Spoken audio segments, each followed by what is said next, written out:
احتلام این خوابی که بنده خواب می‌بیند و این خواب از جانب شیطان است. خواب بنده به دو تقسیم میشد.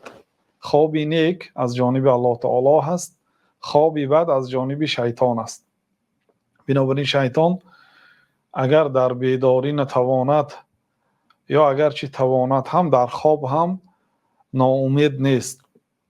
حرکت میکند بر سری بنده مشکلات را بیارد، هیچ نتواند غم و غصه را بیارد.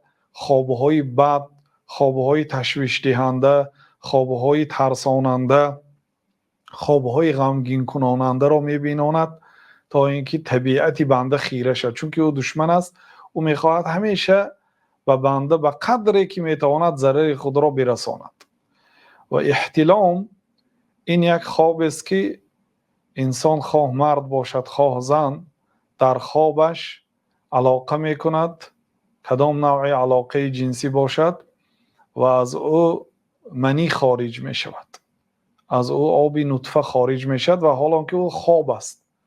وقتی که از خواب می خیزد، گاها بعضی انسان ها در عین برآمدن نطفه بیدار می شود.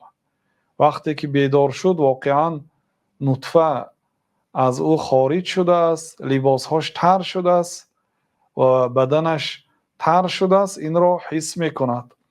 و در این حالت به همگان معلوم است که مرد غسل می کند.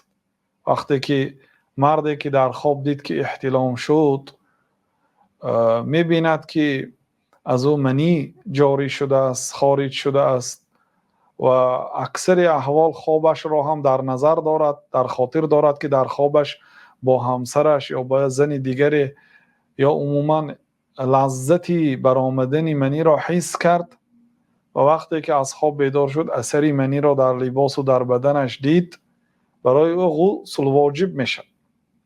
لیکن مسئله زنها که زیاده از 90% زنها منی آنها مثل مردها به بیرون خارج نمیشد. منی آنها در داخل خارج می شود اگر خارج شود. این هم بعضی احصائیات میگوید که تقریبا 8% زنها از آنها منی خارج می شود. 92% آنها از آنها حتی منی هم خارج نمی شود. آیا زنها هم مثل مردها اگر رفت و احتلام شوند بر ذمه آنها غسل واجب می شود یا نه؟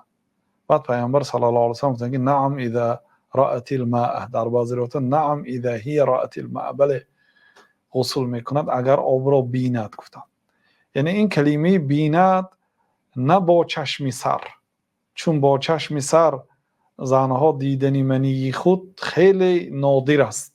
کم زنها هست که منی آنها به بیرون خارج می شده باشد.